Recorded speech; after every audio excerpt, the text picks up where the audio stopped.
എന്താ പേര്? രമ്യ. ഈ മോന് ഇന്നലെ വീട്ടിലെ ഇന്നലെ വീട്ടിലെ സൗഖ്യം കിട്ടി അല്ലേ? ഇന്നലെ വൈകിട്ട് ഇങ്ങനെ ക്യൂവിലുണ്ടായിരുന്നു.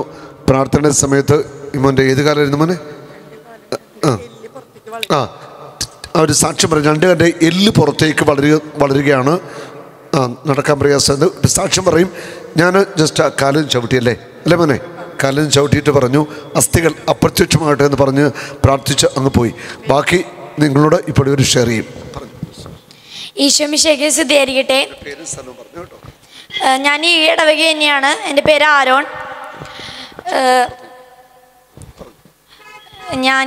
ഞാൻ ഈ ധ്യാനത്തിന് വരുമ്പോൾ 2 ആഗ്രഹമായിട്ടാണ് വന്നത്. ഒന്ന്, എൻ്റെ ഈ കാലിൻ്റെ വേദന മാറണം. പിന്നെ കാലിനെ ഞാൻ വീണതപ്പോൾ അസുഖം ഡോക്ടറുടെ അടുത്ത് പോയപ്പോൾ പറഞ്ഞു ഈ എൻ്റെ കാലിൻ്റെ എല്ല് പുറത്തേക്ക് വളരുകയാണ്, 2 കാലിലെ എല്ലും പുറത്തേക്ക് വളരാണ്. അപ്പോൾ ട്രീറ്റ്മെൻറ്റിൻ്റെ ആയിട്ട് ഒരു ചെരുപ്പ് എനിക്ക് തന്നിട്ടുണ്ടായിരുന്നു.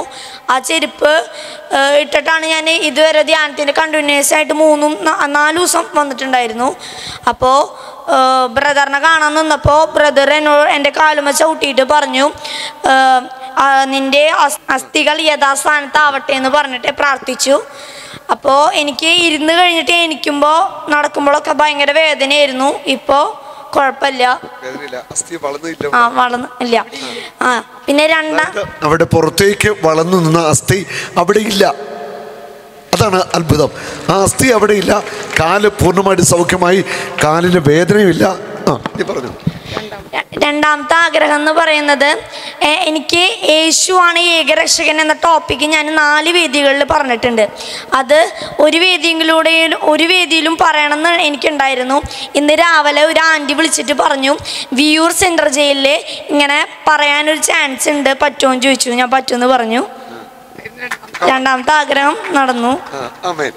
നമുക്ക് എല്ലാവരും കരവേറ്റി പിടിച്ചൊന്ന് പറഞ്ഞു ഈ കുഞ്ഞ് ഭാവിയിലെ കർത്താവിൻ്റെ വചനം പ്രഘോഷിക്കണം. അതിനുവേണ്ടി ഒരു കൃപയ്ക്കുണ്ടി സ്തുതിച്ച കർത്താവെ, ഞങ്ങളെല്ലാവരും ഈ മകനെ അനുഗ്രഹിക്കുന്നു. ഇവൻ വളർന്നു വലുതാവട്ടെ, വചനത്താൽ നിറയട്ടെ, വചനത്തിന് സാക്ഷ്യം കൊടുക്കട്ടെ, വചന പ്രഘോഷകനാവട്ടെ, യേശുവിൻ്റെ സാക്ഷിയാവട്ടെ. ഞങ്ങൾ അനുഗ്രഹിക്കുന്നു. ആമേൻ.